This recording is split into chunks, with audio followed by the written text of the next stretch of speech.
ആദ്യം ഇതുപോലുള്ള കള്ളനെ, അഴിമതിക്കാരനെ, കൊള്ളക്കാരനെ, ഡൽഹിയെ കൊള്ളയടിച്ച് ശീഷ്മവല്ല ചില്ലുകൊട്ടാരങ്ങളിൽ താമസിച്ചിരുന്ന ഇത്തരം കപട രാഷ്ട്രീയക്കാരനെ പിന്താങ്ങുന്നത് നിർത്തൂ.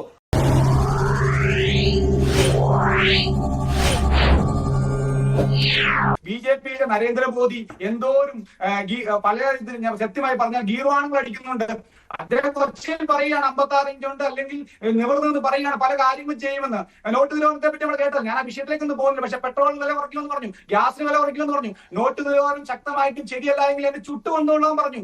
ഇത്തരത്തിൽ വാചക കസർത്ത് മാത്രം നടത്തുന്ന ഒരു നേതാവാണ് നരേന്ദ്രമോദി. ഞാൻ ഉറപ്പ് പറയുന്നു, അദ്ദേഹത്തിന് ജനങ്ങൾക്ക് ജനക്ഷേമ പ്രവർത്തനം നടക്കുന്ന കാര്യത്തിലോ ഫ്രീ ബീസ് കൊടുക്കുന്ന കാര്യങ്ങളോ അല്ലെങ്കിൽ വെൽഫെയർ പൊളിറ്റിക്സിലോ യാതൊരു താല്പര്യവുമില്ല. ഡൽഹിയിൽ ഇപ്പോൾ കൊടുക്കുന്ന വൈദ്യുതിയും അത് പ്രത്യേകിച്ച് അറിയാം. ഡൽഹിയിൽ വൈദ്യുതി 200 യൂണിറ്റ് കൊടുക്കുന്നുണ്ട്, കുടിവെള്ളം 24 ലിറ്റർ കൊടുക്കുന്നുണ്ട്, അതുപോലെ തന്നെ ഫ്രീ ബീസ് കണ്ടമാനമുണ്ട്. ഇതൊന്നും തുടരാൻ ബിജെപി കഴിയില്ല. നമ്മൾ എല്ലാ സംസ്ഥാനങ്ങളിലും നമ്മൾ തിരഞ്ഞെടുപ്പിനെ അഭിമുഖീകരിക്കുന്ന സമയത്ത് അവിടെ ക്ഷേമ പദ്ധതികൾക്ക് വേണ്ടിയിട്ട് വളരെ പ്രത്യേകമായിട്ടുള്ള സ്കീമുകൾ തന്നെ പ്രഖ്യാപിച്ചിട്ടുണ്ട്. വളരെ വ്യക്തമായിട്ട് ഞാൻ പറഞ്ഞു, മധ്യപ്രദേശിൽ അത് ചെയ്തിട്ടുണ്ട്, മഹാരാഷ്ട്രയിൽ അത് ചെയ്തിട്ടുണ്ട്, ഹരിയാനയിൽ അത് ചെയ്തിട്ടുണ്ട്.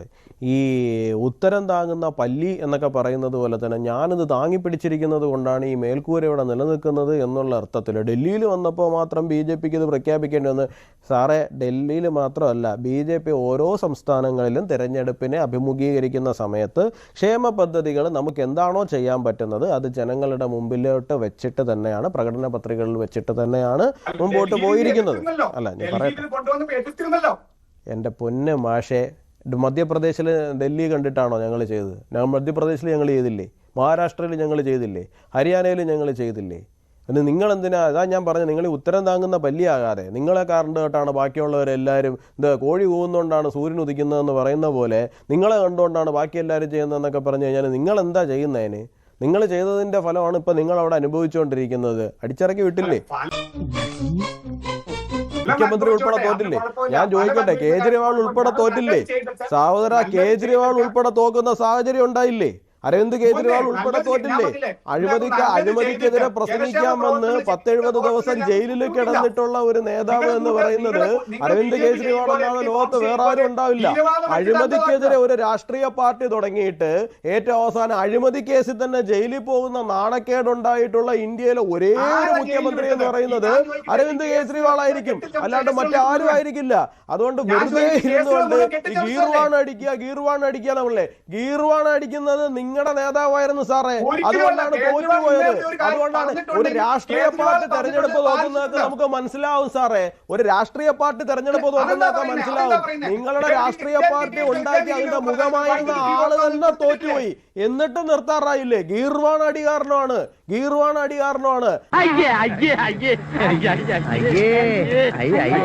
നരേന്ദ്രമോദി 13 വർഷം ഡൽഹിയിൽ മുഖ്യമന്ത്രിയായിരുന്നു.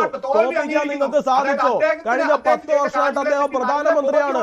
തോൽപ്പിക്കാൻ ആർക്കെങ്കിലും സാധിച്ചോ? അത് ഗീർവാണോ അല്ല, അത് ജനങ്ങൾക്ക് കൃത്യമായിട്ട് അദ്ദേഹത്തെ മനസ്സിലാകുന്നത് കൊണ്ടാണ് 13 വർഷം ഗുജറാത്തിൽ അദ്ദേഹത്തെ തോൽപ്പിക്കാൻ സാധിക്കാതിരുന്നത്. കഴിഞ്ഞ 10 വർഷമായിട്ട് പ്രധാനമന്ത്രി സ്ഥാനത്ത് അദ്ദേഹത്തെ തോൽപ്പിക്കാൻ സാധിക്കാത്തത്, അദ്ദേഹം മത്സരിക്കുന്ന ഒരു സീറ്റിൽ പോലും അദ്ദേഹത്തെ തോൽപ്പിക്കാൻ വേണ്ടി സാധിക്കാത്തത്. സ്വന്തം ഹോം ടർഫിൽ തോറ്റുപോയില്ലേ? സ്വന്തം ഹോം ടർഫില് ന്യൂഡൽഹി സീറ്റിൽ തോറ്റുപോയില്ലേ? ഇനിയെങ്കിലും കുറച്ചൊന്ന് അടങ്ങൂ. അതുകൊണ്ട് ഗീർവാൺ അടിക്കുന്നത് ആരാണെന്നുള്ള കാര്യം ഡൽഹിയിലെ ജനത കാണിച്ചു തന്നിട്ടുണ്ട്.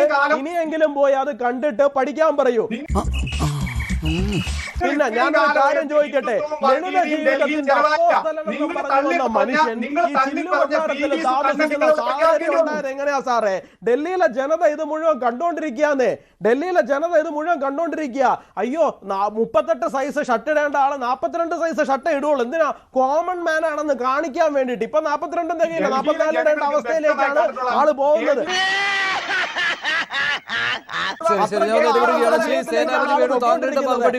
അതിന്റെ ഫലമാണ് ഡൽഹിയിൽ അനുഭവിച്ചുകൊണ്ടിരിക്കുന്നത്. ആദ്യം അത് കണ്ട് ഇനിയെങ്കിലും പഠിക്കൂ. അല്ലാണ്ട് മോദി ഗീർവാൺ അടിക്കുന്നു എന്നൊക്കെ പറഞ്ഞാൽ മോദി ഗീർവാണം അല്ല അടിക്കുന്നതുകൊണ്ടാണ് ജനം ജയിപ്പിച്ചുകൊണ്ടിരിക്കുന്നത്. മനസ്സിലായില്ലേ? പിന്നെ BJPയുടെ ഐഡിയോളജി ഹിന്ദുത്വ ഐഡിയോളജിയാണ്. എന്താ കുഴപ്പം? ഞങ്ങൾക്ക് അത് പറഞ്ഞുകൊണ്ട് മുമ്പോട്ട് പോകാനുള്ള ആദ്യമുണ്ടെന്നേ. അങ്ങനെ തന്നെയാണ് മുമ്പോട്ട് പോയിക്കൊണ്ടിരിക്കുന്നത്. കേജ്രിവാളിന്റെ ഐഡിയോളജി എന്താന്നേ? ഇടയ്ക്കിടയ്ക്ക് ഗംഗയിൽ പോയി മുങ്ങുന്നത് കാണാം, ഇടയ്ക്കിടയ്ക്ക് ഹനുമാനെ പ്രാർത്ഥിച്ചുകൊണ്ട് നടക്കുന്നത് കാണാം, ഇടയ്ക്കിടയ്ക്ക് വേറെന്തൊക്കെയോ പറയുന്നത് കാണാം. അപ്പോഴൊക്കെ നിങ്ങൾക്ക് എവിടുന്ന ഹിന്ദുത്വം ഏറി വരുന്നേ? നിങ്ങൾക്ക് എവിടുന്ന ഹിന്ദുത്വം ഏറി വരുന്നേ?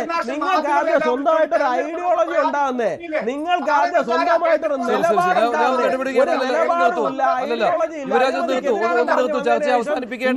ഏറ്റവും വലിയ അഴിമതിക്കാരനായിട്ട് മാറിയ ഒരു മനുഷ്യൻ.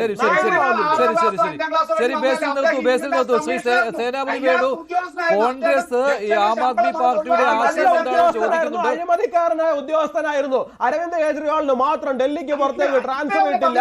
അമ്മാതിരി അഴിമതിക്കാരനായിരുന്നു. അമ്മാതിരി സ്വാധീനമാണ് കൊണ്ട് അയാൾ കാണിച്ചുകൊണ്ടിരുന്നത്.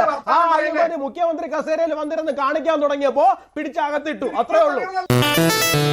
ചുമ്മാ ഇങ്ങനെയുണ്ടോ കള്ളന്മാര് ലോകത്ത്? വെറുതെ ഇങ്ങനെ ഓരോ റൂമിലും കയറി വന്ന് നട്ടാക്കുരുക്കത്തെ നുണകൾ പറയല ഇവന്റെയൊക്കെ ഹോബി. നിങ്ങൾ പറയുന്നതല്ലേ അഴിമതിയിൽ എവിടെയും ശിക്ഷിക്കപ്പെട്ടിട്ടുണ്ടോ? നിങ്ങൾ പറയുന്നതല്ലേ വെറുതെ നിങ്ങൾ പറയുന്ന കാര്യം. നിങ്ങൾ എവിടെയെങ്കിലും ശിക്ഷിക്കപ്പെട്ട കാര്യം പറയാവോ?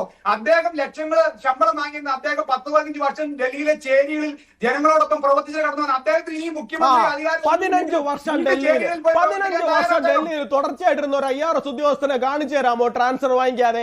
എന്ത് പിൻവാതിൽ ഇടപാടായിരുന്നു സാറേ ഉദ്യോഗസ്ഥൻ എന്നുള്ള നിലയിൽ ഇയാൾക്ക് അവിടെ ഉണ്ടായിരുന്നത്? കൂടുതൽ പറയിപ്പിക്കല്ലേ. നിങ്ങളുടെ അഴിമതി വിരുദ്ധ അപ്പോസ്തലന്റെ മുഖം മൂടി ഓരോന്നായിട്ട് ഇവിടെ അഴിഞ്ഞു വീഴും. നിങ്ങൾ തന്നെ ഞാൻ കുറച്ചു നേരത്തെ പറഞ്ഞതിന്റെ തുടർച്ചയാണ് നിങ്ങൾ പറഞ്ഞത്. 15 വർഷം ഡൽഹിയിൽ ഒരു IRS ഉദ്യോഗസ്ഥന് ട്രാൻസ്ഫർ പോലും ലഭിക്കാതെ ഇരിക്കണമെന്നുണ്ടെങ്കിൽ അയാൾ എന്ത് തരം പിൻവാതിൽ സ്വാധീനമായിരിക്കും അവിടെ നടത്തിയിരിക്കുന്ന? അവിടെ മുതൽ അഴിമതിക്കാരനാണെന്നേ, കള്ളനാണ്. അതുകൊണ്ടാണ് ജയിലിൽ 10-75 ദിവസം പിടിച്ചെടുത്ത സാഹചര്യം ഉണ്ടായിരുന്നത്. ഹൈക്കോടതി ജാമ്യം കൊടുത്തോ? പറഞ്ഞത് നിങ്ങൾക്കെതിരെ ഉന്നയിച്ചിരിക്കുന്ന ആരോപണങ്ങളിൽ കള്ളമുണ്ടെന്നാണ് ഹൈക്കോടതി പറഞ്ഞു വെച്ചത്. സുപ്രീം കോടതിയിൽ പോയപ്പോ ED കേസിന് ജാമ്യം ലഭിച്ചുവെന്നും ഇയാളിൽ നിന്ന് കിട്ടാനുള്ള എല്ലാം എടുത്തുവെന്നും ഫ്ലൈറ്റ് പിടിച്ച് ഓടിപ്പോന്ന ഫ്ലൈറ്റ് റിസ്ക് കാറ്റഗറിയിൽ പെടുത്തേണ്ട ആളല്ലെന്നും മുഖ്യമന്ത്രി ആയിരുന്ന ആളാണെന്നും അതുകൊണ്ട് മാത്രം ജാമ്യം എന്നും പറഞ്ഞാണ് കൊടുത്തിരിക്കുന്നത്. ട്രയൽ നടക്കട്ടെന്ന്. നിങ്ങളുടെ അഴിമതിക്കാരൻ നേതാവ് പുറത്തിറങ്ങി നടക്കാനൊന്നും പോകുന്നില്ല. പോലെ സ്വാധീനമുള്ള ഒരാൾ 75 ദിവസം ജയിലിൽ കിടന്നുണ്ടെങ്കിൽ ആള് കള്ളനാണെന്നും മോഷ്ടിച്ചെന്നും അഴിമതിക്കാരനാണെന്നും ബോധ്യമുള്ളത് കൊണ്ടാണ് ആദ്യം ഇതുപോലുള്ള കള്ളനെ, അഴിമതിക്കാരനെ, കൊള്ളക്കാരനെ, ഡൽഹിയെ കൊള്ളയടിച്ച് ശീഷ്മവല്ല ചില്ലു കൊട്ടാരങ്ങളിൽ താമസിച്ചിരുന്ന ഇത്തരം കപട രാഷ്ട്രീയക്കാരനെ പിന്താങ്ങുന്നത് നിർത്തൂ. അയാളുടെ ഗീർവാണ അടികള് കേട്ടുകൊണ്ട് ഇവിടെ വന്നിരുന്ന് നല്ലോണം കിട്ടിയോ? സാമാന്യം ഭേദപ്പെട്ട രീതിയിൽ